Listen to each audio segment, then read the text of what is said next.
PSC പരീക്ഷകളിൽ സ്ഥിരം ചോദിക്കുന്ന ടോപ്പിക്കാണ് താപപ്രേഷണ രീതികൾ. ഇൻക്യുബേറ്ററിൽ മുട്ട വിരിയാൻ കാരണമായ താപപ്രേഷണ രീതി എന്താണ്, അതുപോലെ തന്നെ ഖരപദാർത്ഥങ്ങളിലെ താപപ്രേഷണ രീതി എന്താണ്, ഇതെല്ലാം തന്നെ PSC പരീക്ഷകളിൽ ആവർത്തിച്ചു വരാറുണ്ട്. വിവിധ തരത്തിലുള്ള താപപ്രേഷണ രീതികളെ കുറിച്ചും അത് പദാർത്ഥത്തിൽ വരുത്തുന്ന മാറ്റങ്ങളെ കുറിച്ചും നമുക്ക് പരിശോധിക്കാം. പ്രധാനമായിട്ടും താപം ഒരിടത്തു നിന്നും മറ്റൊരിടത്തേക്ക് പ്രവഹിക്കുന്നതിനെയാണ് താപപ്രേഷണം എന്ന് പറയുന്നത്.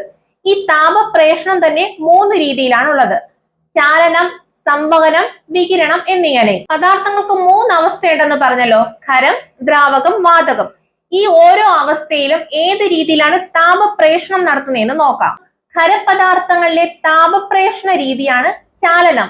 ഇങ്ങനെ ചാലനം സംഭവിക്കുന്നതിലൂടെ തന്മാത്രകൾക്ക് പ്രത്യേകിച്ചുള്ള സ്ഥാനമാറ്റം ഒന്നും തന്നെ ഉണ്ടാകുന്നില്ല. ഇനി രണ്ടാമതായി സംവഹനം. ദ്രാവകങ്ങളിലും വാതകങ്ങളിലും നടക്കുന്ന താപപ്രേഷണ രീതിയാണ് സംവഹനം. ഇവിടെ തന്മാത്രകൾക്ക് സ്ഥാനമാറ്റം സംഭവിക്കുന്നു. കടൽക്കാറ്റ്, കരക്കാറ്റ്, മൺസൂൺ എന്നിവയ്ക്ക് കാരണമാകുന്ന താപപ്രേഷണ രീതി ഏതെന്ന് ചോദിച്ചാലും ഈ സംവഹനമാണ്. എന്നാൽ വികിരണത്തിലാണെങ്കിൽ മാധ്യമത്തിലൂടെ അല്ലാതെയുള്ള താപപ്രേഷണ രീതിയാണ്. ഈ വികിരണം വഴി എല്ലാ ദിശയിലേക്കും ഒരുപോലെ താപപ്രേഷണം ചെയ്യപ്പെടുന്നു. വികിരണം ഉപയോഗപ്പെടുത്തുന്ന സന്ദർഭങ്ങൾ ഏതൊക്കെയെന്ന് നോക്കാം. സൂര്യപ്രകാശം ഭൂമിയിലേക്ക് എത്തുന്നതിന് കാരണം വികിരണമാണ്.